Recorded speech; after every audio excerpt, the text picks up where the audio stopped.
শৰত সমাঙ্কান বিহুৰ পেপা ঢোল জাতি উপজাতিৰ সম্প্ৰীতিৰ দোল গুমৰাগৰ তালতে হাইদাঙৰ সুৰতে নচায় চপৰা শুনৈ শুনময় অসমী মোৰ পৰিচয় অসমী মোৰ পৰিচয় পুৱাৰ বেলিটিয়ে কপাল খুৱাই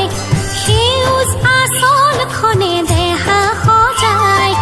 নানা বৰণীয়া ফুলে বুটা বচা ৰিহাখনি মোৰে বুকুত মেৰাই ৰূপহী